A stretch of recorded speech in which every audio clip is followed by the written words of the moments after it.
وانا في الاجازه سافرت انا وعيالي، رحنا القاهره، من جنة للقاهره. ففي القطر في الاسباني، قال له الاطفال مش هتحجز لها يعني، بحجز احنا سته. حجزت لي انا، احنا اربعه الكبار، والاولاد عندي اولاد صغار 6 سنين ما حجزت لهمش. فشوف الفيديو ده واكمل لك ايه القصه. يعني 1000 راكب حاجه فوق الوصف يعني ولا واحد هيدفع ولا مليم، وان هو هيخرج بره. قطار مخصوص لجماهير نادي ده الزمالك بكل درجاته، بكل اولى درجاته وثانيه وثالثه. وفقا لحجز تذكرتك. انت لو حجز الدرجه الاولى هيبقى في الدرجه الاولى، الحجز الثاني هيبقى في الثانيه، الثالثه في الثالثه. ده علاقات قويه جدا بتجمع المستشار مرتضى منصور مع مؤسسات الدوله. يا باشا هقول لك انا علاقه الفيديو بالفيديو. فجاني الكمسري بيقول لي التذاكر، اديت له الاربع تذاكر، اللي هو التذكره 105 جنيه دي. قال لي بس انتوا ست. قلت له يا اخي قالوا في المحطه، انا رحت ادور ما لقيتش تذاكر يعني. قال لي الاطفال دول عادي يمشيهم يعني، مش هيدفعوا 6 سنين. قال لي لا ده انت هتدفع لهم وتدفع مخالفه يعني. هي التذكره ب 105 جنيه، فحسب لي تذكره ومخالفه كل واحد 50 جنيه باين، ولا المهم مش فاكر يعني بالظبط.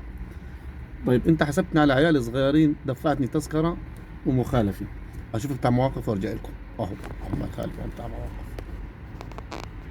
الحمد لله ما خلفني. رحت قلت له الراجل طلع متفهم وقال لي ما هخالفك، كمل الفيديو بتاعك. فيا طيب انت جيت خلاف يعني، عشان انا الاولاد 2 صغار 6 سنين، دفعتني كل واحد 105 جنيه والغرامه بعد، وما رضيتش تسيبهم لي مع انهم قاعدين على رجلينا يعني. مش هيعطي لك كرسي، لا بيديك تيكت تذكره ويقعدوا نفس القعده على رجليك، ما بيعطيك المهم انا تحاسبني على اطفالي 6 سنين اثنين، مش راضي تعديهم لي.